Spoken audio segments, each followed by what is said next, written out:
Hello, everybody, and welcome back to the Sanderlanche podcast. Today, we are recording our penultimate episode in our coverage of the words of Radiance. It's not. It's Words of Radiance by Brandon Sanderson. We're going to be talking about chapters 85, 86, and 87, wherein there's a fight. The big climactic showdown that we all were expecting last week between Szeth and Kaladin. Well, it happens.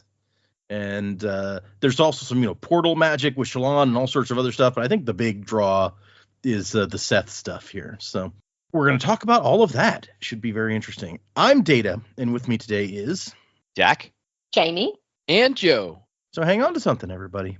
The Sanderlanche is about to begin.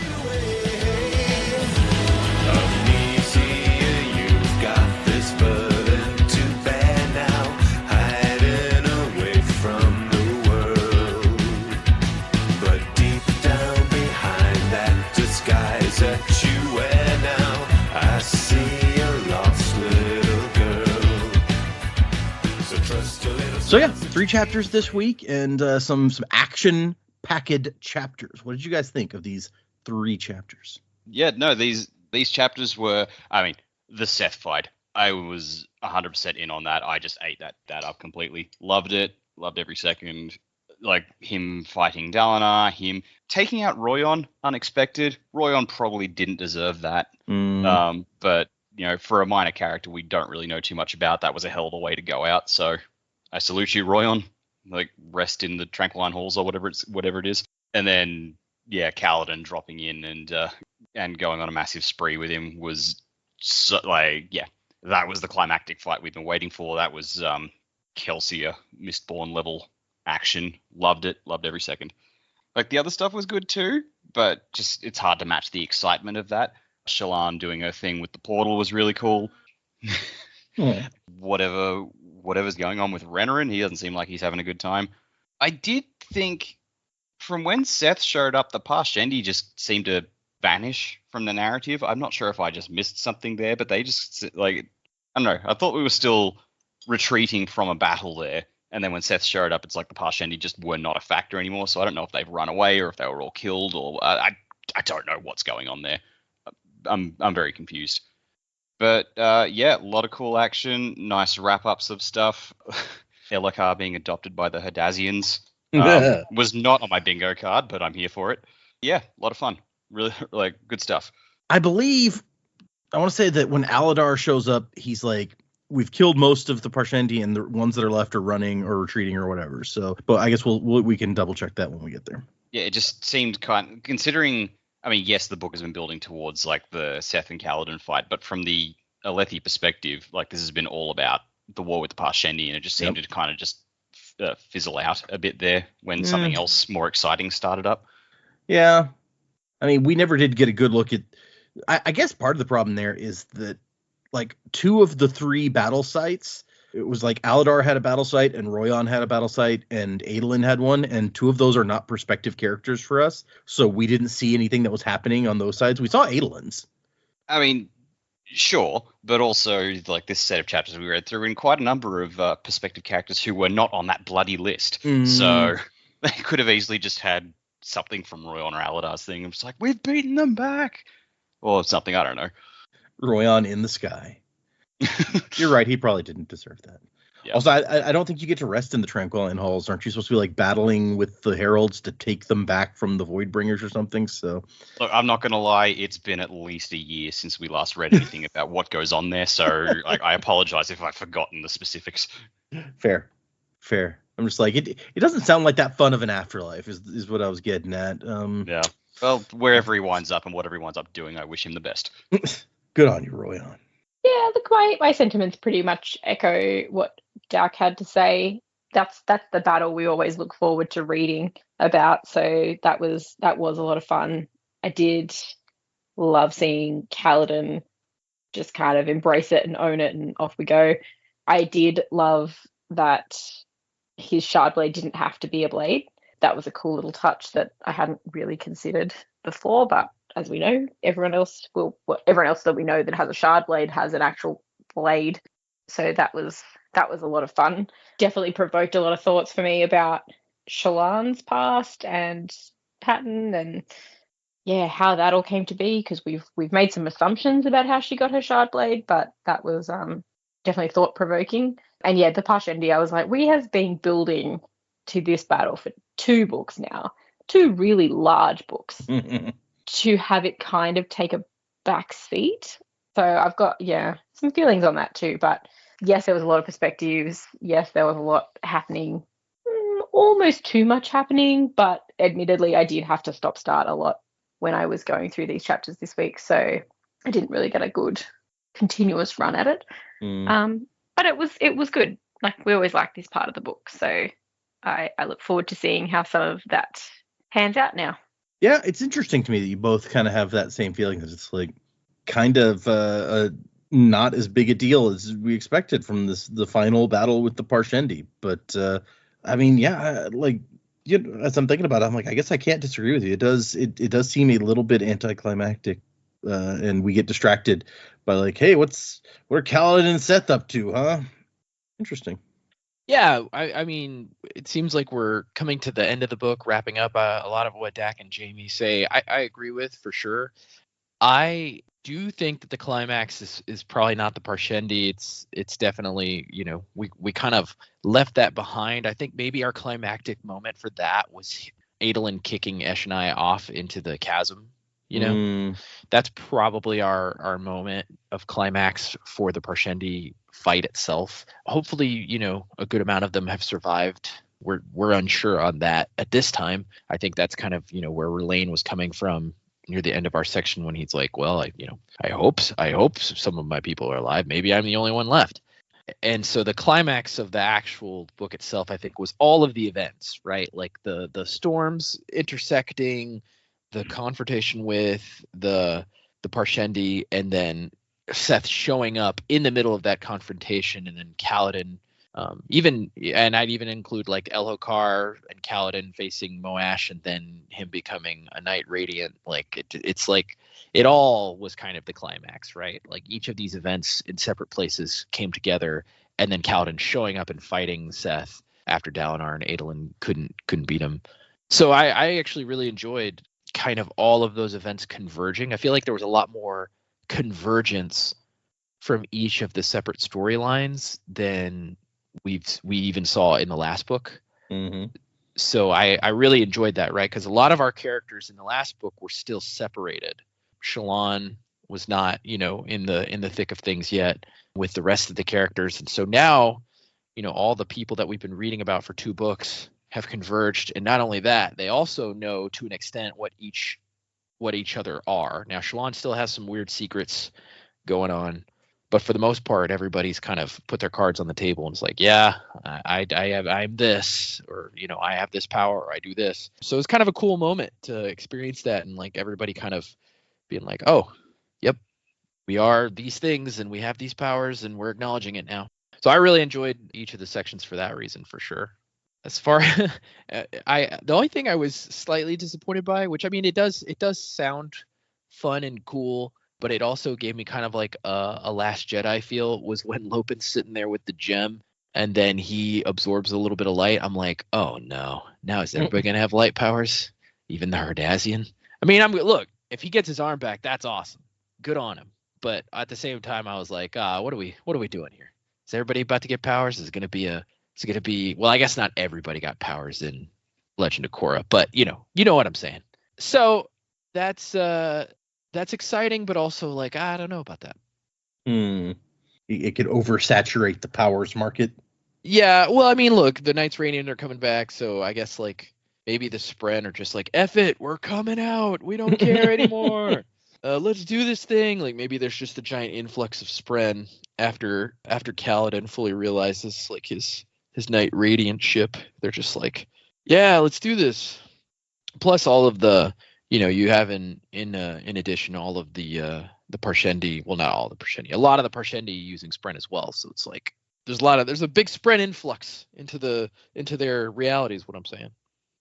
But yeah, I'm excited to kind of wrap things up. I feel like there's, we're kind of getting close to like epilogue territory here. So I'm not sure what else could happen. Like I said, I did expect kind of a shift in antagonist in this book. So maybe that's where we're headed at the end, is like a shift of antagonist. But yeah, I'm just looking forward to finishing. I think you made a good point, and that the whole climax, it really did start in the last set of chapters that we read, and so it may have contributed to kind of a feeling of anticlimax that I made you guys split this up into 2 weeks worth of reading. And so that may be on me, that for some people it didn't feel as good because of the way that we read it. But I can kind of see that. I just think with all the stuff with like Esh and I, we had so much build up and so much into these war forms, and it was terrifying watching them all come together and do that. But then in the end, it was like, okay, well, you fought, you made some lightning, you sung a song, and your leader fell off the cliff. So that was it. Like, I feel like that was a lot of build up for nothing. And I think, like, Joe's right. It's everything coming together. Like, the event that we were counting down to is obviously this everything coming together, because there are bigger forces at play that know these things that are coming.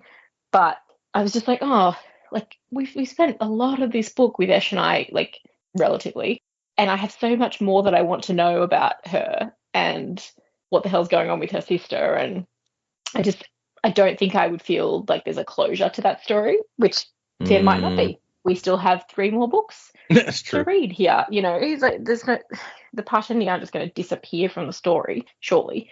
But I felt like I wanted more from that, I guess, even like Esh and I and Dalinar.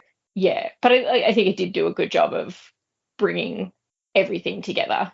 Finally, there's all these things happening, and in very rapid succession. And I think I'm gonna have to go back and read the chapters again at some point just to actually absorb what happened. Yeah, the end of these Brandon books, there can be a whole lot going on, and it can be hard to take it all in sometimes. I think we've learned that before. Yes. This guy, what's he even doing out here? Okay, well, I guess let's get into these chapters then. Our first one is Swallowed by the Sky, which happens to Royan and Dalinar, I think, in here. Dalinar I guess technically they both make it back. One of them makes it back alive from being swallowed by the sky. Oh, actually, I'm sorry. Before we even get into it, I told you guys that there was a part from this book that Brandon changed after it first came out. Does anyone have any thoughts on what that might be? Before we actually get there, I want to see if anybody calls it. No. Oh, okay, fair. I mean, not the faintest. Yeah, I don't know. No. What I'd be grasping at straws. I'd just be making a guess. I have no idea. Fair there enough. was Okay. a part in my digital book that was underlined, which means like a lot of people highlight it. It's true. But it seemed like it was a quote from Kaladin, and I was like, I bet people just underline that because it's badass, not because it got changed.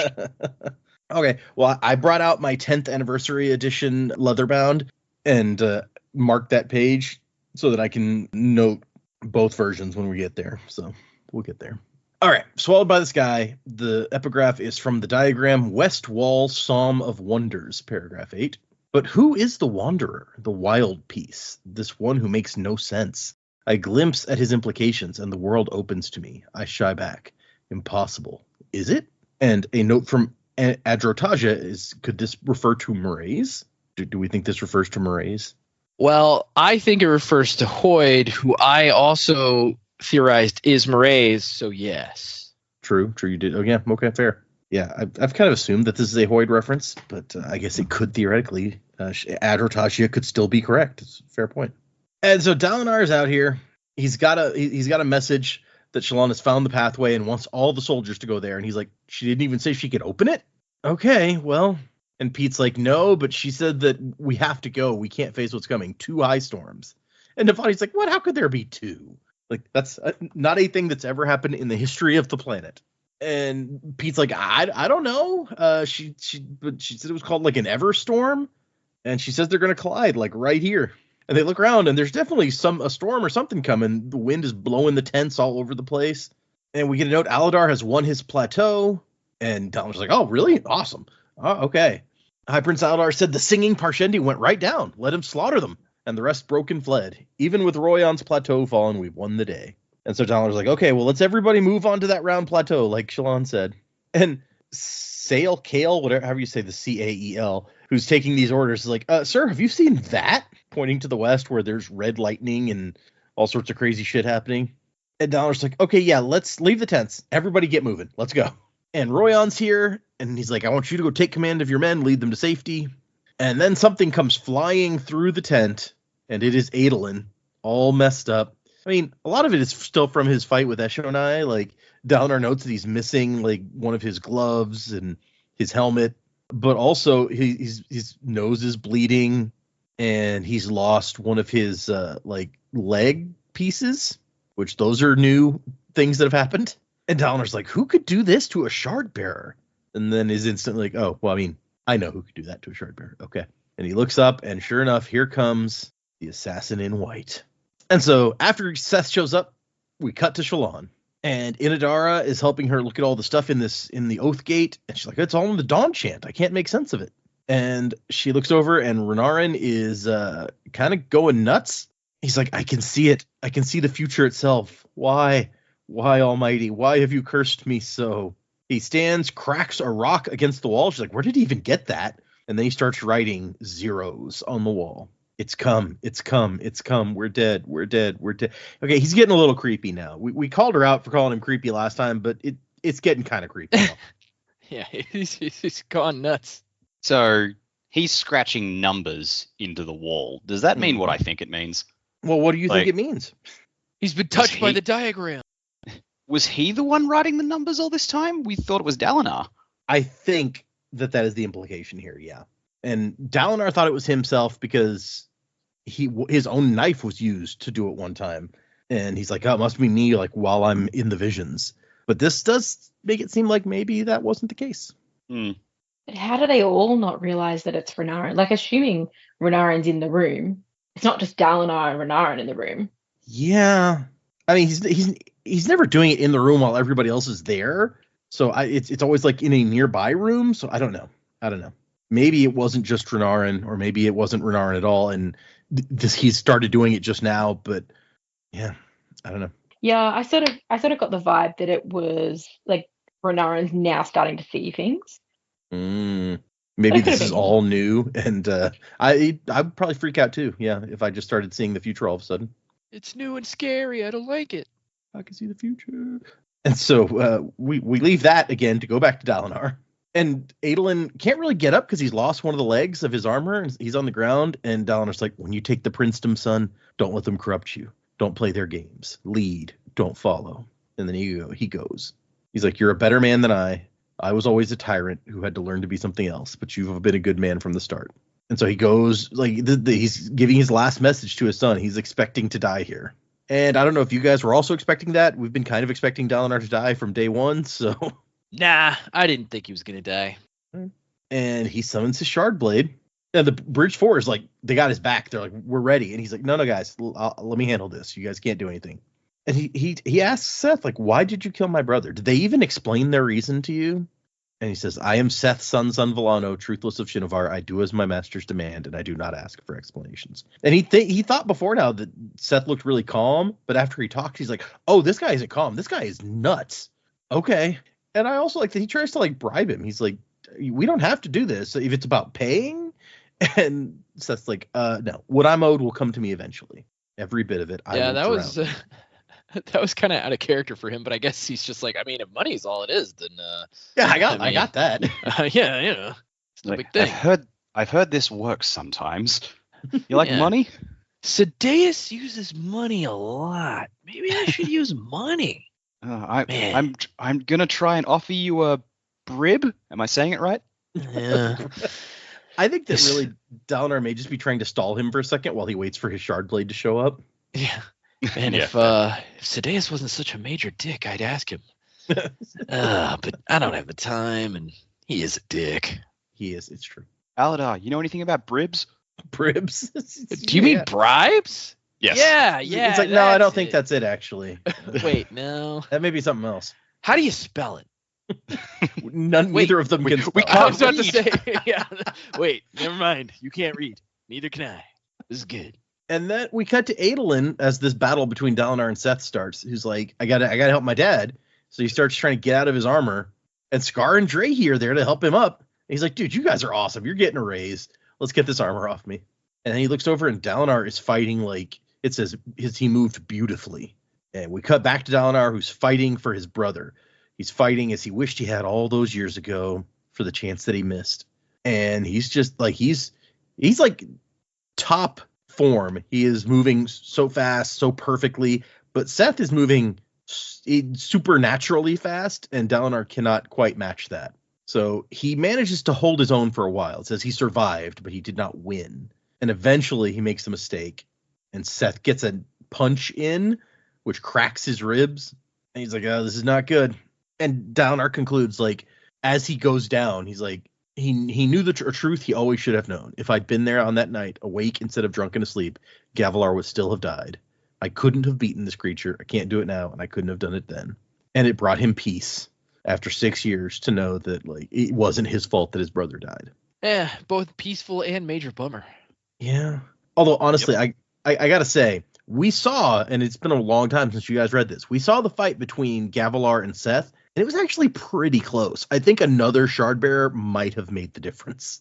Yeah, or he might have been able to turn that to his advantage with lashings. Yeah, true. Could have. Yeah. And we cut, and before we cut, like, as Szeth's about to kill Dalinar, somebody shows up. And he's like, is it Adolin? Holy crap, no, it's Royan. And Royan has gathered together a group of soldiers, and he's got his sword out, and he's like, let's get this dude. And it doesn't go well. Szeth touches Royan's chest, and Royan shoots into the air, trailing Stormlight, screaming as the sky swallowed him. But he lasted longer than his men, because Szeth just goes in and cuts them all down, 12 soldiers in an instant. That's really sad. Poor Royan. And his men, who, like, went with him to take on the assassin, like, so brave. Yeah. He was he wasn't, obviously I didn't like most of the High Princes, but, like, you just feel bad because he's like, yeah, we're gonna be heroes. Oh no, we're not. That didn't work. We weren't main characters, damn it. Who knew? No one's safe. We didn't have plot armor. It's a shame. Then again, I mean, there's a main character who definitely gets, like, some bad stuff happen to him in this section, so True. This does give Adolin some time to, like, get himself up and involved, though. And the note that he can still hear Royan screaming somewhere up there is upsetting, but not as upsetting as a moment later when, still screaming, he comes back down and hits the ground with a sickening wet crunch. Yeah. Ugh. Honestly, I thought, because, in a moment, Kaladin saves Dalinar from the same fate, and I thought Kaladin was going to show up and save Royan, and then when that did not happen, I was like, oh. Poor guy. That's sad. If only he'd been thrown up in the air a few minutes later. Yeah, right? Royan's going, if only I was a major character. Yeah. Yep. Yeah. Kaladin's probably like, oh, there's somebody. Oh, no, I'm not going to make it. Hopefully that wasn't somebody I like. Yeah, he's like, he sees it far off. He's like, oh, I'm not going to get there in time. Okay. Oh, that ain't good. That's a bummer, but, So Adolin gets back into the fight. But he's really still no match for Szeth, so it's not going to go well. But then 12 bridgemen form up around him. He's like, wow, these guys are awesome. Like, they saw what happened to Royan and his guys, and still they showed up to get my back. I like these guys. That is pretty impressive. Right? Kaladin has trained these men well. Bridge 4! Ask yourselves this. Would Kaladin do this? Yep. Oh, we're all going to fucking die. Okay. Yeah, exactly. Right. Would our boss do that? Yeah. Okay. Dang it. Would Moash do it? No. We don't talk about Moash. Yeah. And so Adolin and his bridgemen are there. Dalinar's getting up, and here comes General Call, who's also got some shards, and he's leading a bunch of dudes. So Adolin's like, this is our one chance. It's not a good chance, but this is, if we can mob the Shardbearer and, like, get him down, we might be able to take him. And then they move in, and Szeth, like, goes off into the air and immediately comes back down. Like, this is some badass fight scene. Like, this is one of those very cinematic moments that I would like to see at some point. Szeth has lost all reservation. He's not the calm, collected, or even, like, the sad, upset, manic that we've seen before. Now he's just like, fuck everyone and everything. I am just going to town. Like, Szeth has lost his damn mind. He really has. Like I said, it was grinning before. I'm like, that is not what Szeth does. Yeah, here at the end, he's not. He's gone over the edge. Like, when Dalinar summons his blade, he's like, "Thank you for not making this too easy." And I was like, "Ooh, that's a little Yep. Dark, okay. And so they press in to try to get him, and he takes it. Some bridgemen definitely go down. It mentions specifically, at least 2 of them. So we lost some people whose names we may or may not know. Other ones have like dead limbs. So the fight does not go well. And then Szeth manages to touch Dalinar, and off he goes into the sky. Dalinar did not scream. He's like, I'm gonna try to be dignified as I fall to my death. And so then Seth's like, okay, I'm done. I got who I came here for. And he's going to walk away. And Adolin starts like yelling. It's like, bastard. And Seth's like, whatever, I'm done. And Adolin's like, the hell this guy is done. And he tries to get in there. And Szeth like slaps him, or his hand slapped out rather, and just knocks the breath out of him. And Seth's like, you know what? I can kill one more on my own time. And this is when he grins. And it's creepy. Well, and Yeah, I didn't think with Szeth that was. Sorry, I didn't think Szeth was that creepy. Right? Yeah. But I mean, like this moment more than any other, he hates killing. He's always hated killing. He's always been disgusted that he has to do it. And now he's like, all right, what's one more? Like, oh shit, son, what have they done to you? He's got ruin in his brain. I mean, it kind of feels a little bit like it. Yep. Even as he's grinning, it says his eyes are wide as if he was in enormous pain. Also, I guess I kind of skipped right over the moment where like he breaks Adolin's wrist, but he hits Adolin's shard blade so hard with his own shard blade that it snaps his wrist. So that's that's messed up. And then he looks up, he's like, Father, I'm sorry. And then all of a sudden a glowing dude just kind of like starts drifting down out of the sky and it's Dalinar. And Adolin's like, what? Okay, I've gone nuts. All right, I guess. And Szeth, on the other hand, is like, what? No, I got you, damn it. And then near Dalinar, here comes a blazing fireball of light falling out of the sky, doing a superhero like Iron Man landing on the stones. And like a ring of smoke expands from him, making a large glyph that remains for a moment before it puffs away. So how does that work? It's just like part of the powers that the smoke makes a glyph? Yeah, I don't know. I mean, like when he got it in the last section that we read, it like the ice that appeared made a glyph behind him. So... Yeah, there's something. The magic apparently likes glyphs. Who knew? Yeah, that's like some Final Fantasy X summoning type crap. Very anime moment, but I couldn't tell you which.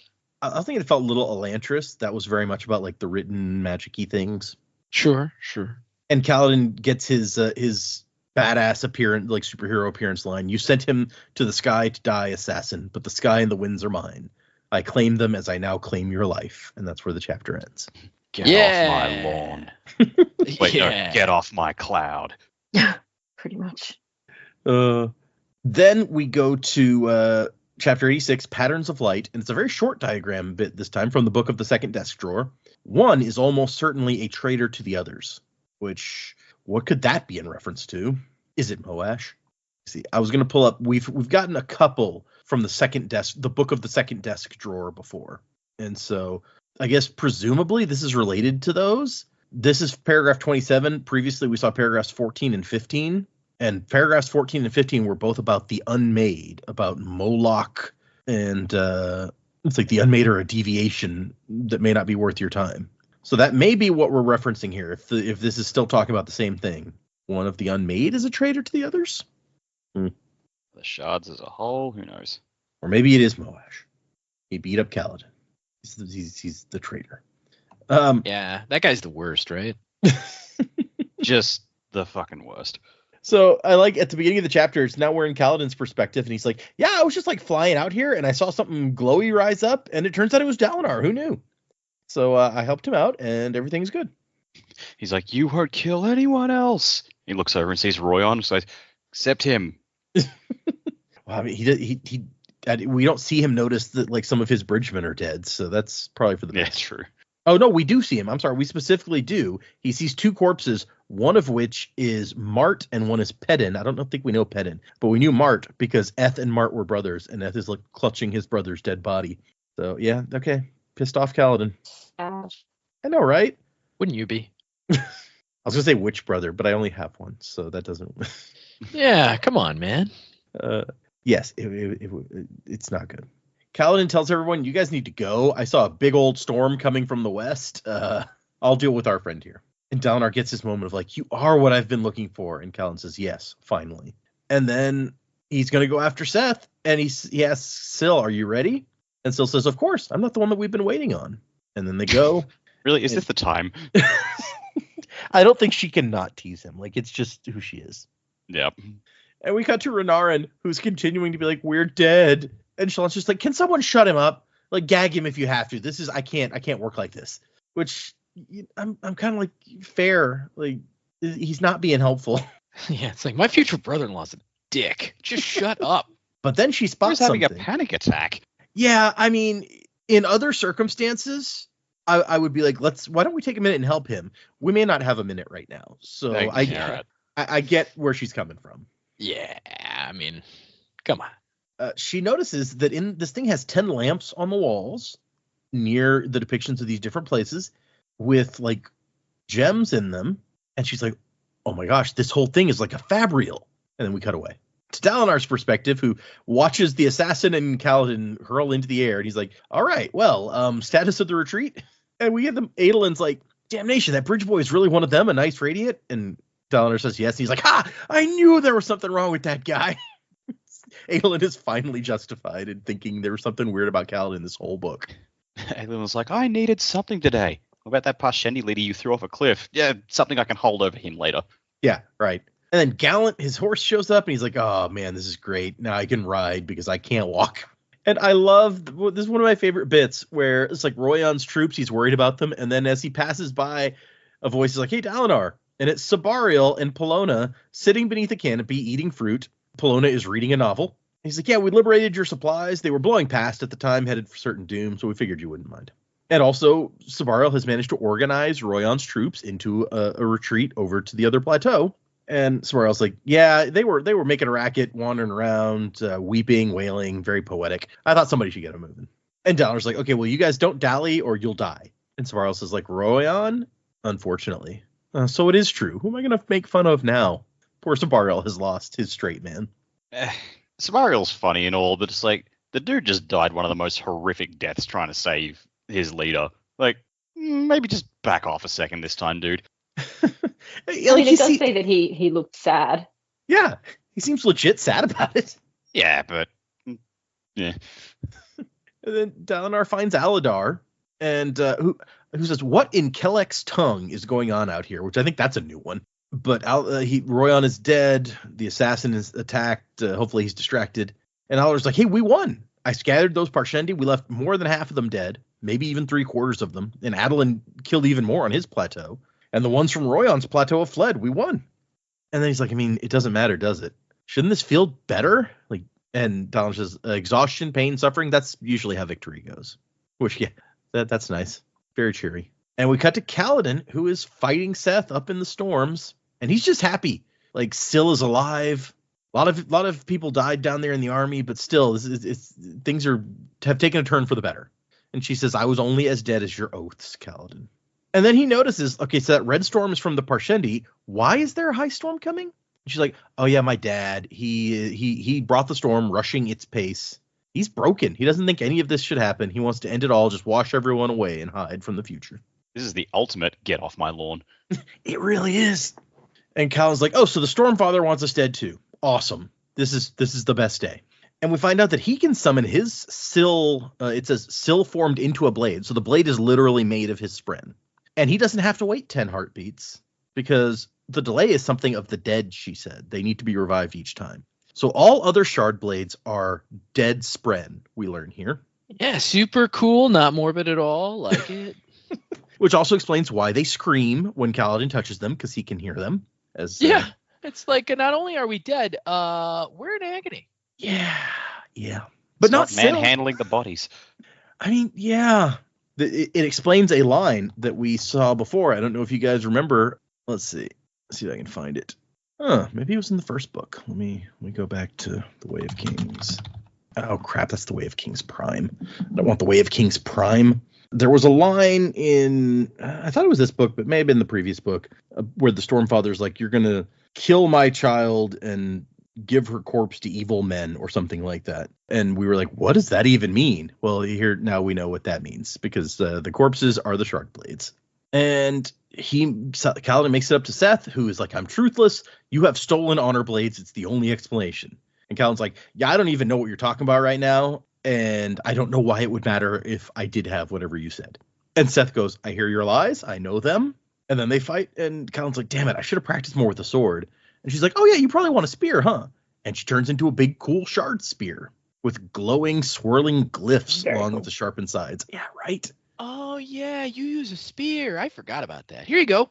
It's like, Which is actually why the Year of Sanderson Kaladin pin was kind of a spoiler, because, here, I'll put it in our Facebook chat, but you can see that he's holding like a cool blue energy-ish spear. I just chose to believe that was a spear and he was using, Stormlight, so it looked like that. Yeah, same. That would have made sense. But yeah, no biggie. Also, I got to show you guys one more thing. I don't know if you've seen. It was part of the Kickstarter from way back when, and I was so tempted to buy it originally, but I just didn't have a place for it. But there's this cool statue that they made of basically this scene in the book. But it's like a $350 statue. Oh yeah, don't buy that. And I was just like, nah, that's too much. I can't afford to spend that kind of money on the statue. But it is very cool. That is really cool. And it separates into two parts. Yeah, they showed that off at the con that we went to. I just didn't know what it was because I didn't know anything about the characters at that point. Yeah, we hadn't started Stormlight at that point. So, but yeah, very cool.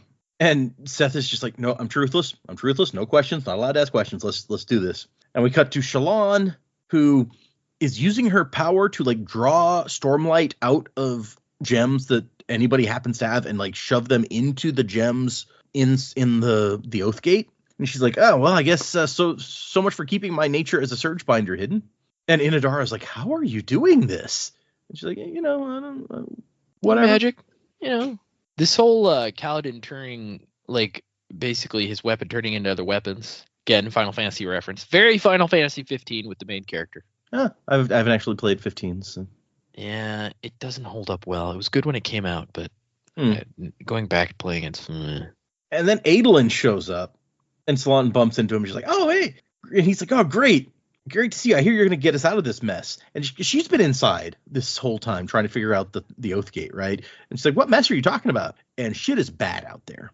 And then he sees her, like, she sucks in some Stormlight from some gems that he has. And he's like, you too? And she's like, yeah, sorry. Storm's woman. Can you fly like he does? And she's like, wait, what? Fly? We don't get a chance to explain that. We just move on after that. And so we cut back to Szeth and Kaladin in their fight, and the storm below them is so crazy, like giant boulders are being thrown hundreds of feet into the air. And she's like, this is not good. It is cool that Kaladin can absolutely transform. Like, it's a spear sometimes, it's a sword sometimes it's a shield. And Seth's like, no, the Knights Radiant cannot have returned. And Kaladin's like, yeah, they have, and they're going to kill you. And so by they, I mean me. Right, yeah. And as they're kind of clashing, Seth's like, you're new at this. You can't fight me. I'll win. But Kaladin has the much more like versatile weapon. Like he turns her into like he can change it so it has a much longer reach when Szeth does not expect it and stuff like that. So, and Seth's like, I always win, and he seems really angry about this. And Kaladin's like, well, no, I may be new to flying around or whatever, but the sky is mine. The winds have been mine since childhood. You are the trespasser here, not me. I don't know what that means, but I agree. You're like, good on you, Kaladin. Whatever that was you said. Yeah, the winds have been mine since childhood. I mean, we saw lots of flashbacks. I don't remember him having a super affinity for the wind. Yeah. As the storms clash, the top of an entire plateau breaks off and is thrown upward. So yeah, shit is bad down there. Szeth almost runs into it as it's thrown up into the air at them. And Szeth's like, you're trying to convince me you can't be one of them. You've seen that I am. The Voidbringers are back. They can't be. I'm truthless. You know what? I don't even need to fight you. I have to do my job. I have to obey. Yeah, I mean, Termangian specifically ordered him to stay away from Kaladin. We cut back to Shallan, who she's like, why doesn't the sword work? And then she's like, oh, because I don't know if it's Pattern talking to her or who. It's like, there's only one answer, a deep truth. There's something wrong with your blade, Adolin, with all blades, all but mine. Pattern, and then Pattern forms into a blade in her hands, the blade she'd used to kill the hidden soul, and she puts that in the slot, and it totally works. So this raised questions for me. Yeah. Because so she's bonded with Pattern like way back? When did she get the sword? Because we know when she met Patton, but she knew she had a sword. Mm-hmm. Did I miss something, or no? Because we saw Pattern seemed to be brand new when she met him, and like he was dumb on the boat and stuff, right? Like he had no experience in our world as far as we could tell. But she already knew she had a sword at that point. This is a question you are supposed to be asking at this point. Okay. Yeah. Okay, great. It's also confusing because she says that she used to kill the hidden soul. What is she talking about? Yeah, that's a good question. Okay. But yeah, it's like we don't actually see it happen. The 10 lamps fade like closing eyes, and then we cut away. But we find out in a minute it worked, so it's all good. Yeah. And as Kaladin and Szeth plunge into the storm, fighting, Syl's like, "Hey, be careful. My father really doesn't like you." It's like his father-in-law. It's like, yeah, he doesn't like you. You should be careful. But flying into the high storm, which is the source of stormlight, energizes Kaladin and gives him stormlight. So that's pretty cool. And he manages to kind of like Szeth flies through the storm, and he kind of gets around and catches him from behind. But as they break through into the open, they look down at that plateau, and the whole army is now gone. And Szeth is just like standing there like, what the hell? And inside, the storm sounds have suddenly stopped, and they pop outside, and it looks like the same plateau, only now it's sunlit, and there's a bunch of people standing there, and there's a mountain range that is unfamiliar, and up on the top of that is a giant ribbed tower shaped like cups of increasingly smaller sizes stacked atop one another. Urathiru. The plateau hadn't contained the portal. It was the portal. So everybody on the whole plateau got transported to Urathiru. So it's in the mountains is what we got. Not some sort of space city or, hanging in the air. It's up in the mountains. Can we know that from the interlude where Szeth went there? We did, yeah. Just thought it was worth noting again now that we finally arrived.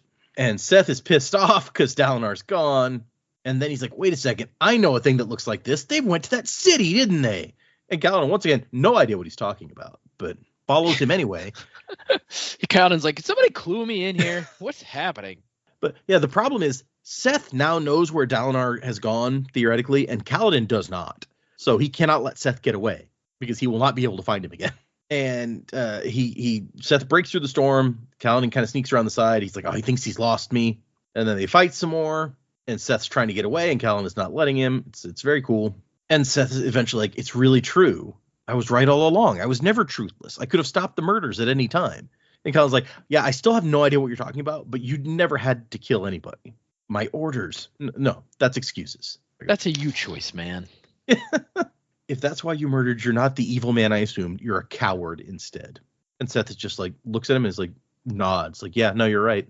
And Kaladin moves in to get him, and Szeth does not parry. He just closes his eyes. Kaladin drove his blade into the assassin's chest, right below the neck, severing the spine. Smoke burned out from beneath his eyelids, and his blade slipped from his fingers. It did not vanish. Okay, so that's different. Is that different in your version? Yep. Okay, I thought you had the same version as me, but I may have gotten you a different one. Yeah, that is different. So that is what changed between the two versions. There's a couple of other like references to that are similarly changed, but this is the main one. What's the other version? So the other version. Yeah, our version said. Wait, did you guys have that version, Australia? Yeah, did you guys have like he stabs him in the chest? Oh, was it the chest or the neck? Well, it says it goes through his spine. Yeah. Yeah. But it had his eyes smoking up and stuff. Yep. Okay. So you guys got version too. My version is the only one that did not have that. That does not happen. I think he cuts his hand. So yeah, okay, in ours, I just got here. Reasons he couldn't have articulated, Kaladin diverted his blow, driving the blade through Szeth's wrist. Yep. Wrist, yeah. Oh, hang on, what? The skin grade. No, I listened to it. Oh, so the audio one is the original one. Interesting. And so yeah, in the changed version, he cuts through his hand. Szeth drops the sword. The connection between them breaks, so he's hanging in the air with no superpowers anymore, and he falls into the storm. So that's why you're okay. So Jack and I had a very brief conversation about this after it happened, and I'm like, I'm pretty sure he's dead, and you're like, I don't reckon he's dead. I think he's coming back. Yeah, but part of my predicament's like, I don't think Szeth is dead. So suddenly it makes a lot more sense why I was on that train and you weren't. And I'm like, really funny. Oh, okay, cool. Because like, the smoke through the eyes really tells me dead. Yeah, you would think, right? You didn't bring that point up. I would have just gone, smoke through the eyes. What? Yeah. Okay. Yes. So I had to pull up the explanation of why he was changing this. So I knew as soon as the book released that I'd done it wrong.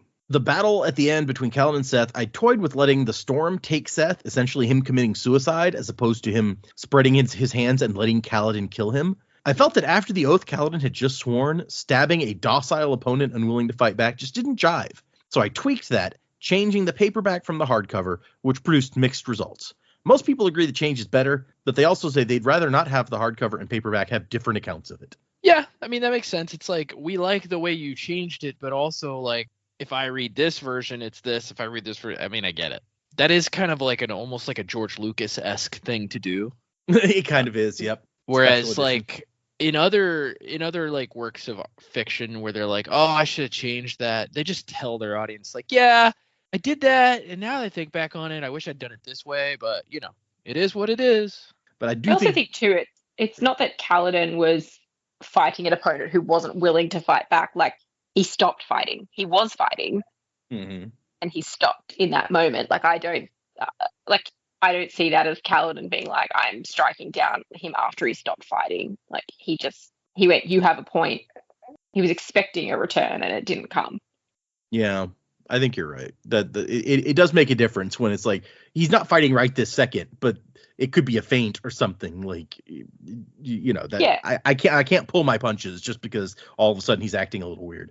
Exactly. And how fast that would have happened too. Like, Kaladin is, you know, striking now. You don't know he hasn't parried until he didn't. Mm-hmm. Exactly. But I'm pretty sure his intention is that Szeth is dead either way, although the smoking eyes really does seem a lot more solid of an indicator. It's pretty definitive. Yeah. And his blade drops, and Syl's like, hey, don't lose that. Grab that blade. And he does, and they have a little conversation where she's like, hey, good job. You know that you almost killed me, right? He's like, yeah, I thought I had. And she goes, and you're intelligent and articulate? You forgot the compliment. I mean, that was just a statement of fact. And then they have a moment where they smile together and everything feels good. And then we get our last chapter for today, The Riddance. And this is from the diagram Writings Upon the Bedstand Lamp. So on the lamp itself. And this is... Has anyone reconstructed the room? Right? Yeah. Would be very cool. I wonder if they just left, like, he moved into a new room after that. They're like, this is all too important to, like, mess with. Yeah. Adrotashia's third translation from the original hieroglyphics. So apparently there's questions about the translation being correct on the first two. Chaos in Alethkar is, of course, inevitable. Watch carefully. Do not let the power in the kingdom solidify. The Blackthorn could become an ally or our greatest foe, depending on whether he takes the path of the warlord or not. If he seems likely to sue for peace, assassinate him expeditiously. The risk of competition is too great. So there's some specific Dalinar stuff. So Kaladin is down on the Shattered Plains again. He's like, yeah, it's all broken again. Passing heaps of rocks and stuff. And he's like, I mean, is this going to keep happening with the other storm? Is it still out there? And Syl's like, yeah, it's a new storm. It's not of us, but of him. And he goes, is it going to be this bad every time? And Syl's like, well, I don't know. It's never happened before. And then he goes, so how did the army just vanish? And she's like, also don't know. I was with you. I was kind of distracted. And this is where they have the conversation. So they're all Spren, all Shard Blades. She says they live again a little when someone summons them, sinking a heartbeat to their essence. Because you can't kill Spren are forces. You can't kill them completely, just sort of. And I love that when he is like, that's weird. She calls it out. It's like, no, it's normal. You break a rock and it's still there. It's just two rocks. Break a Spren and she's still there, kind of. It's you guys who are weird. You break you and something changes.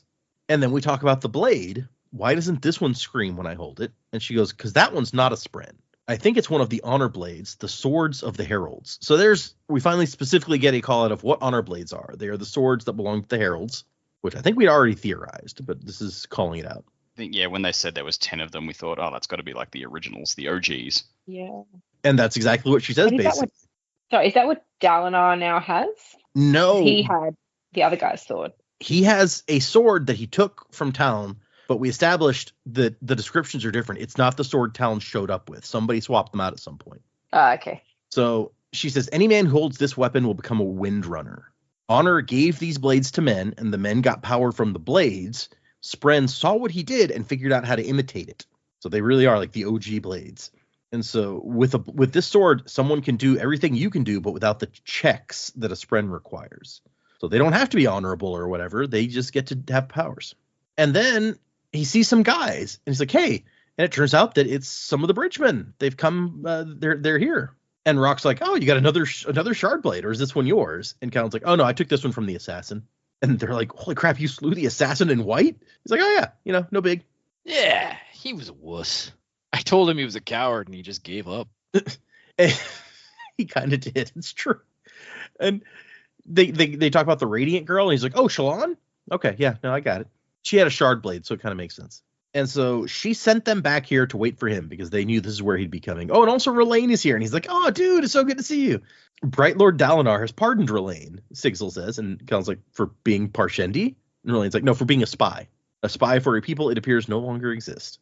And so, like, Shallan brought them here and dropped them off. But, like, she's the only one, other than Kaladin, who we now know has one, with one of these, like, living shard blades. So she's the only one who can work the machine. So if Kaladin hadn't showed up, these guys would be kind of screwed out here. And Kaladin's like, should I tell them about Moash? Like, what do I say? And so it turns out we lost Mart and Pedin and also Rod, who was one of Lopin's cousins, who hardly spoke any Alethi, but it's still sad. Such an average name among all these others. Yeah. Kaladin, Adolin, Rod. Maybe the Herdazians are just a simpler people. Yeah, it's not short for Rodney. Don't get that idea. It's short for, like, Rodolphus. And then Teft says, hey, dude, right at the end there, right before you showed up, I swear I saw a couple of the lads glowing with stormlight. It seems like the Order of Knights Radiant were made up of more than just the knights themselves. And Callan's like, I wonder what it's going to do to the Alethi social structure when, like, a group of slaves starts going around with glowing skin. And Teft goes, yeah, not to mention your eyes. And it turns out Kaladin's eyes have now become pale blue, like glassy water, he says. Lighter than that of any king. Oh, he's got to love that. Yeah. Kaladin has become what he is. But it does bring up, like, oh, so the Light Eyes rule, maybe, because of the memory of the Radiance and what they looked like, basically. Which is not a good reason to be able to oppress everyone, but I kind of get it now. Storming Light Eyes, and he's like, crap, I'm one of them. I can't even say that anymore. And then Shallan we cut to Shallan, who's waiting around, and she sees, like, the Oathgate flash. And she's like, oh, good. They made it back. And everyone's calling her Brightness Radiant. Okay. And she goes, oh, am I really one of them? And Pattern's like, almost. Still some words to say. And she's like oaths? No, Lightweavers only have the first oath. After that, they have to speak truths. Weird. And so they've determined that this place is, like, somewhere in the middle of Roshar, I think it says, based on, like, the sun and stuff. Also, no other swords will work, so she's the only one she's their only way in and out of the mountains because it's so remote. And she's looking over, like, the edge of this big cliff. And somebody's like, hey, should you be over there? And she's like, I could survive that drop. And he's like, okay, yes, Brightness. And meanwhile, they're trying to alert everybody else, like, hey, there's a new storm that's going to coming from the wrong way. Be careful. But who knows if anyone else is going to believe that? And meanwhile, the king seems to have vanished, and Kolar is in a state of riot. Like, everything is going to hell. How about that? And then Kaladin shows up, and he floats over the heads of all the soldiers right up to where Dalinar and Co are. And Dalinar's like, storm blessed. And Kaladin's like, hi, Prince. What's up? The assassin? Dead. And Navani is not going to wait. She's like, what happened to my son? Where is he? Oh, yeah, there was an assassination attempt, and I saved him, but I had to put him somewhere safe. And they're like, but we've checked everywhere. It's like, no, that's too obvious. If you could think to look there, so would somebody else. I had to put him somewhere no one would think of. No one would ever suspect. And we cut to Lopin and the king hanging out with Lopin's mom. And he did brilliantly. Yeah, no one would look in Little Herdaz for the king. And she's like, no, your majesty, you roll the whole thing up and eat it. You can't pick it apart. It's like, I don't feel so hungry, Nana. But at least he'd awoken from his drunken stupor. You'll eat anyway. I know what to do when I see a man that pale in the face. He's like, hey, I'm the king. I don't take orders. And she's like, you're in my home. In a Herdazian woman's home, nobody's station means nothing but her own. Diplomatic immunity. And while this is going on, they're in Little Herdaz in Sabariel's war camp. But Lopin is sitting here talking to a sphere. He's like, okay, you're going to work this time. And apparently he's been doing this every single day since Kaladin started glowing. He's like, I'm going to figure it out sooner or later. He's got his cousins out there watching, pretending to, like, sew up some something or other, but really watching out for anybody coming. And then word has come in from High Prince Sabariel, we may have to move. Even with nightfall's about to come, but we're going to pack up anyway. I don't know. Everything's weird. Dress the king man up again, like a Herdazian. And then Lopin sucks in some light. And he's like, ha, ha, ha. Chelenko, come back here. I need to stick you to the wall. But then the light's gone. And he's like, hey, what happened? And he looks down, and where he lost his arm so long ago, there's now a new nub of flesh. And he says, oh, storms, yes. Everybody give the Lopin your spheres. I have glowing that needs to be done. I like how he even tells his family the Lopin. Yeah. Like, He's the Lopin, dude. He's the Lopin. He's just regrowing his arm like Deadpool. Yeah, basically. Love that tiny little like nub thing that he had in the movie. Ugh. It's a very disturbing section of that movie. I'm going to be honest here. We cut to Moash, who's in the back of a cart. He had to hide his plate and blade as he and Graves are heading out of town. And he's just like, holy crap, I tried to kill Kaladin. Everything fell apart. The king lived, Kaladin got his powers back, and I'm a traitor twice over. Yeah, and now we have to see inside your head. Everyone loses. And it turns out that Graves knows the thing's called the Everstorm. And he says, the diagram's vague. We only know the term because of old Gavilar's visions. The diagram says it'll probably return the Voidbringers, though. So those have turned out to be the Parshmen, it seems. Damnation, that woman was right. So Graves says, I thought for sure my interpretation was correct, that if we removed Elokar, Dalinar would become our ally in what is to come. So I assume that the beginning of this chapter, where it's like the Blackthorn could be our ally or our greatest foe, depending on blah, blah, blah. I assume that's what Graves is referencing here, when he's like, I thought I was interpreting it correctly, but apparently not. Or maybe I was just too late. Head up, Moash. Bringing a Shardbearer back will mean my mission wasn't a complete loss. I'll introduce you to the diagram. We have important work. The salvation of the entire world. And Moash is not really feeling this. He's like, I've been played for one of the 10 fools, and I don't even know how. And that's the end of the chapter. So we end on a Moash. So for next time, we're going to finish this book, y'all. We have chapters 88, 89, and the epilogue. And then you guys, there's an end note and like the Ars Arcanum. You can go through all that if you want. There's nothing that I'm like, you absolutely have to read in that. But there's some interesting little bits. Chapter 88 is called The Man Who Owned the Winds. Chapter 89 is called The Four, and the epilogue is called Art and Expectation. So let's move into predicaments. What do you guys think? Where are we going? What is going to happen from here? Oh man. Well, yes. As we mentioned earlier, I think Szeth is still out there. It's my whole. I didn't see no corpse, so there's no body. They're still alive somewhere. Depends which version you read. Yeah, well, that's kind of true. True. Yeah. I don't know in what capacity. He's really just crossed over the horizon there. He has no blade. Presumably he has no powers. So, like, he has no status, no standing, no nothing. Like, he's, yeah, like Daredevil after Born Again. But, yeah, we'll see where that goes there. I don't know. I feel like we're probably going to see more of, we're going to go back and see Kholinar, hopefully. Maybe that'll be the close there. I wonder if we're going to see anything of Eshonai in the epilogue, maybe, just because I feel like her story, considering she was our, every interlude, we saw her, but then she just kind of, Wile E. Coyote off a cliff. I think we need her just to really just tie up the Parshendi story for this book. So I'm hoping that we still get a glimpse of her. But yeah, beyond that, I really don't know what's going to go on. I assume that we'll refound the Knights Radiant for realsies this time, with Kaladin and Shallan at their heads, and Dalinar being like a proud dad. Yeah, I want to know what's happening with Renarin. Surely we have to talk about that, but I don't know. There may not be time. Hopefully he's doing better now.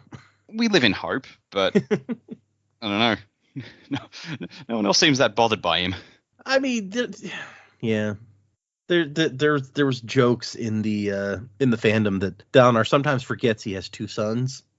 So yeah, Renarin is like, he's no Denethor, but yeah. So refounding the Knights Radiant would make sense at this point, now that we've got at least two of them up and ready to go. It depends on if our friend has managed to kill off a bunch of other ones. There may be some other ones out there just waiting for the chance to join up. You never know. Yep, we'll see. And apparently some of the boys are glowing up, so maybe more people have something. I get the feeling if the Lopin winds up with a Spren, it's going to have an attitude towards him very similar to how Lift's Spren Wendell treated him. Yeah. It's like, oh my god, would you stop doing that? I don't know if his friend was anything like Syl. I feel like Syl would be okay with the Lopin. Like they both have kind of a silly side. Maybe. Also, I see that like I think everyone is like it's that same like didn't see a body. You guys are like Eshonai is still out there. Like we didn't see the body. Yeah. Okay. Fair enough. Yeah, look, I mean, we're very much in the wrap-up portion of this book, so there's probably a little bit more to happen here. There's a bit to go here. I would expect we're probably going to focus on Kaladin and Shallan at the moment. The chapter, the 4, I haven't really thought about Lift in a while, but... Oh yeah, Lift is out there with superpowers. That's a good point, yeah. Lift is out there with superpowers, and I think the only other person we know of that has a Spren that we were really hoping would come back would be Yasna. So yeah. that makes 4, maybe, that could be hopefully involved here. I mean, assuming there's going to be more than 4, obviously, but one would maybe hope, need probably, 4 to really start things going, until they're the 10. I don't know. That's a complete guess. Stab in the dark. Yeah, I don't know. I don't know where we're going. I would like to see if we could see what's going on with the Parshendi. I mean, part of me is like, I really want Eshonai to sort of still be out there, but at the same time, it might be like scarier if her sister like took up the mantle or something. But I don't know who's still there and what forms they're taking, whether their storm form was still around or what. And then we've got all of this stuff happening with the Everstorm going the wrong way and what that's going to do to everywhere. I don't know. I feel like we've kind of closed off more in this book than we did at the end of the last book. So it's could go anywhere. I like that you brought up Yasna again, because that's you guys have been holding out hope since the beginning of the book. You're like, Yasna could still be out there somewhere. So it would be funny if they got to your Theru and she's just like sitting up there like, hey, what took you guys so long? Stop, guys. Yeah, but like the more that I think about her death, like we saw her get stabbed, but I don't know, could she just die like normal? I mean, her Spren was around longer than Patton, we believe, but did she know how to use her blade? She certainly seemed a lot more practiced with her abilities. So that, is she the OG new Knight Radiant? Maybe.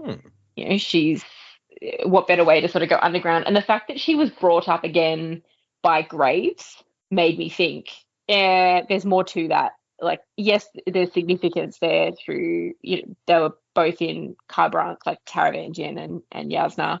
Yeah.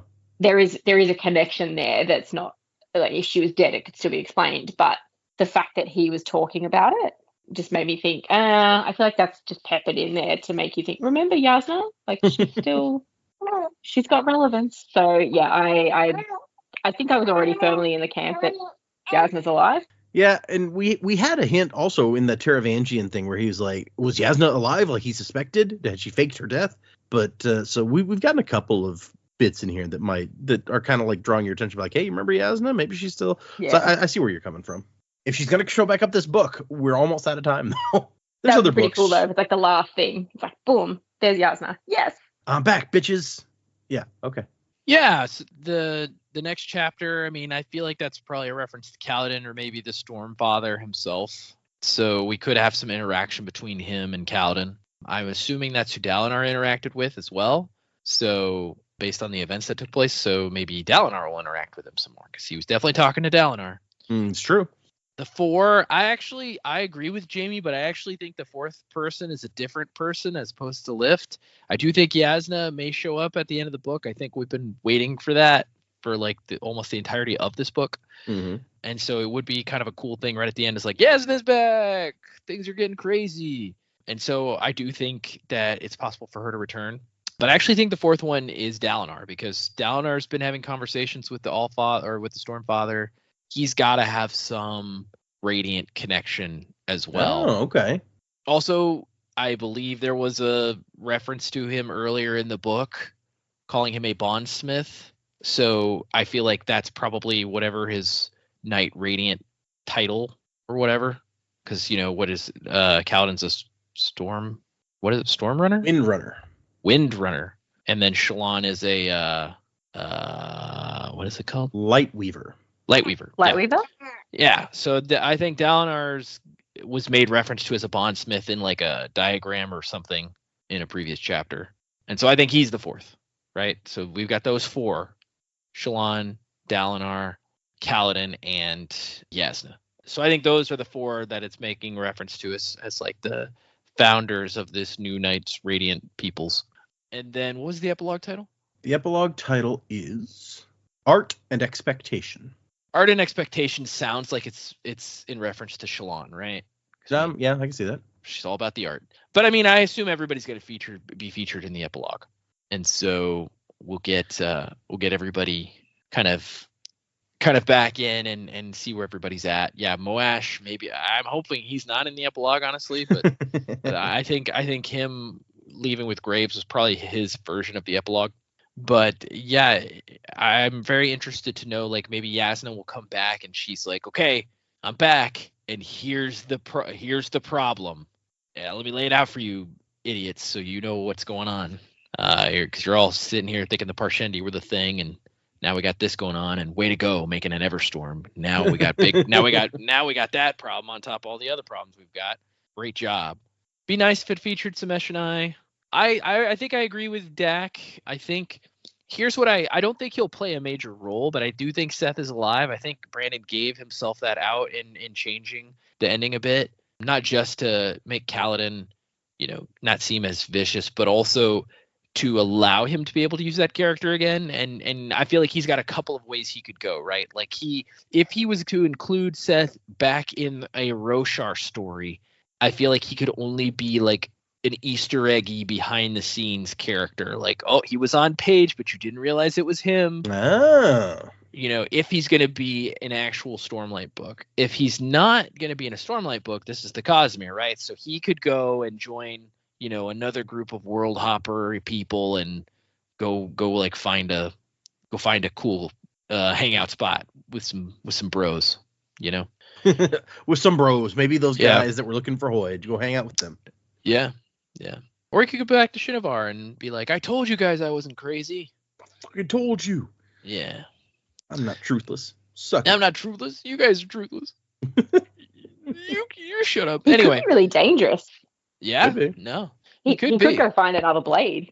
Yeah, I feel like that'd be tough for him without his powers to, like, even if he knew where one was, how would he get it? But maybe you're right. That could be an interesting story to see. Someone else is stealing them, though. Yeah. Yeah, apparently. But yeah, I don't think he's dead. I think we now have that out where he could be alive. But yeah, I'm excited to finish this story though. Be fun, and then, man, what could the third book have in store? Who knows? Okay, so I will note that we've heard the term bondsmith a couple times in this book, in the text of the book. For instance, in one of the epigraphs, it says bondsmiths, they had members only 3, which number was not uncommon for them, nor did they seek to increase this. So I think it's only bits from Words of Radiance epigraphs that we see that. But what you were remembering, I think, was when I read the back of the book, which I'll touch on that part again. It says, the Windrunner is lost in a shattered land balanced upon the boundary between vengeance and honor. The Lightweaver, slowly being consumed by her past, searches for the lie that she must become. The bondsmith, born in blood and death, now strives to rebuild what was destroyed. The explorer, straddling the fates of 2 people, is forced to choose between slow death and a terrible betrayal of all she believes. So there you go. That's what I'm remembering. And you guys didn't have any guesses for the explorer at the beginning, but based on that, what do you have a thought now? Wait, can you read that description again? The explorer, straddling the fates of 2 people, is forced to choose between slow death and a terrible betrayal of all she believes. Okay, slow death. That's a tough one. Kind of sounds like Syl. No, I'm not. I got nothing on that I one. don't know. No. So I'm pretty sure that is a reference to Eshonai. We found out that she loved exploring and making maps and things. True. She has to decide about between the slow death of her people as they're fighting against the Alethi and losing, or trying this new form that may return the gods and betray what they believe in. That makes sense. So pretty sure that's what that references to.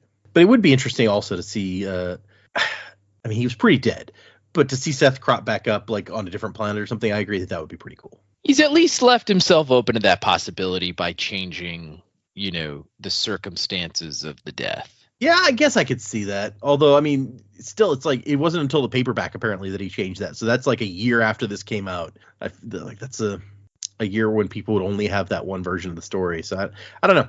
But you're right that he changed it later, so it leaves the door open in a way there. Yeah. Okay. Well, let's do a couple emails, and we have one new patron. So if you want to grab your list while we do the emails, we'll go through that. Sweet. Oh, geez. Okay. You know what? We're gonna come back to that one. I need to reread that one. There's a lot of math in it, and I was like, I don't remember this one offhand. So yeah, we're gonna come back to that. This email is from Aldchad, who we've heard from before. I recall that name, Aldchad.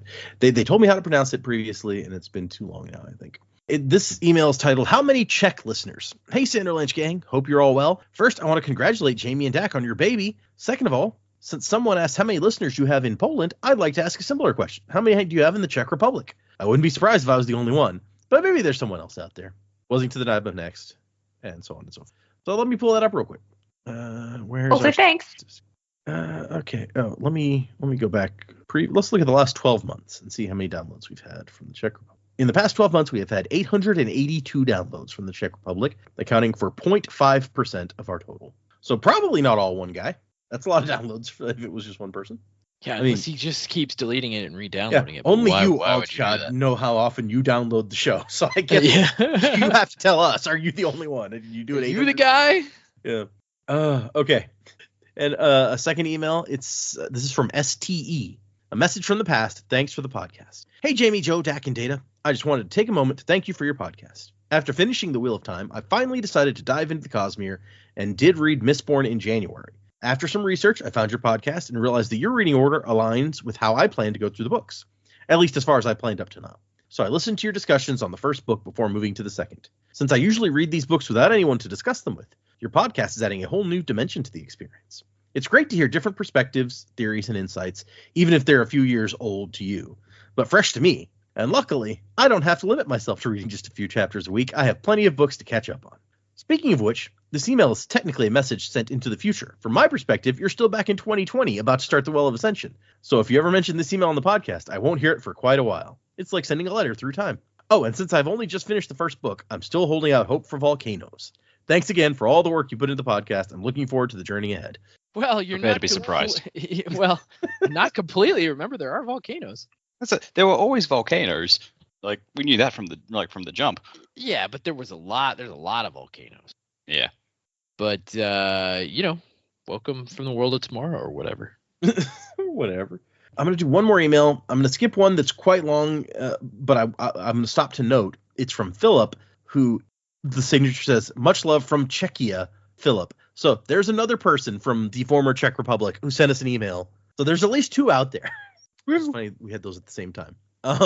This last one I'm going to read for today is from Steph. It says, love the predigging. Data, you're doing a great job handling predicaments and potential spoilers. Yeah, until last time. I love your, quote, guesses with the crew. Like the hint about the monsters being horses. I feel like pattern buzzing over lies. I hope this email qualifies as non-spoilery and can be read before the end of Words of Radiance. How did you decide to handle that? Anyway, I don't even know. What? The spoiler in the last episode. How'd you decide to handle it? Oh, I put at the very beginning, like, hey, here's something that I wasn't going to say. There's something in this episode I wasn't going to say for a couple of episodes. So if you're following along with us and you really don't want to be spoiled, maybe finish reading up through chapter whatever before you listen. Because it was like 4 more chapters or something. So it's not that far. Its name is Steph with an exclamation point. Hi from the USA, Sanderlanchers. She notes that it is Steph with an exclamation point specifically. I just finished the episode where you discussed Navani's skepticism over Yasna being gone. I'm catching up. I had to write in to share that this was my first true predicament as a new Sander fan when I read Words of Radiance. I felt that Yasna's death was sudden and just not worthy of her character. My predicament was either she survived somehow, or Sanderson would make her reappear in her research as a recurring character like Gavilar does in the Preludes. I love how we don't meet Gavilar except through these flashbacks, but he's still a prominent character in the current story, and I thought maybe Sanderson could do something like that with Yasna. So when I got to this episode, I just had to chime in that this is one of those things that had me questioning too. Finally, I had the same predicament as you. Of all the Stormlight books, this one had me out of my seat and screaming by the end because Sanderson's plotting skills, so I do hope you enjoy it as much as I did. Keep up the healthy amount of skepticism because your predicaments are my favorite part. All the best, Crabs. From Maryland, Steph with an exclamation point. So thank you, Steph. Or do you have to say it like, Steph? Like, do you have to exclaim? I don't know. Yeah, just be real natural, like, thank you, Steph. I like people that I like that there's people out there like, yes, we both have the same prediction. Don't know if it's right, but I like that we're on the same page. Okay, and then we have one new patron, and our new patron is Danny. Danny, you are a sentry. You store wakefulness. Go. So thank you for joining the Patreon. If anyone would like to send us an email, the address is thesanderlanche@gmail.com. Find us on Instagram and Blue Sky and Patreon, where I continue to post my reactions to reading Wind and Truth for the first time. So if you want to be like Danny and hear me ramble more than you already have to, feel free to check out the Patreon. This is Data from the editing room, back to let you know about another little Patreon benefit that we're going to have up. After we finished recording this episode, I did a live reading with the crew of a small section of Chapter 88, the very last viewpoint of Chapter 88. Some of you probably know which bit I'm talking about, just from that. I think what we're going to do is it's going to go up on the Patreon this week after this episode goes up as a special early access bit for our patrons. And then next week or the week after, I'll put it up through our regular channels. I'll either tack it on to the end of the next episode or maybe just put it up as its own special little extra thing for everybody. But there we will get their live reactions to some interesting reveals. So if you're interested in getting early access to that, check out our Patreon. Now back to the actual episode. But thank you so much to all our patrons. You guys are awesome. To all of the emailers, to all the people hanging out on our Discord. You can find a link to the Discord on our website, www.thesanderlanche.com, if you want to join up. Thank you to everyone out there who just tunes in and listens every week. We appreciate you. You guys are awesome. Remember, we're finishing the book for next time. So 2 more chapters and an an epilogue. 2 of the chapters do have epigraphs also, but there's an epilogue at the end. Read those if you want to keep up with us for next time. Music by Miracle of Sound and Wasing to the Time of Next. Colo, P.S. Vasher. Crabat. You forgot your name. Don't let your spirit fade away. Amnesia, you've been through such pain, but you're growing stronger every day. Amnesia.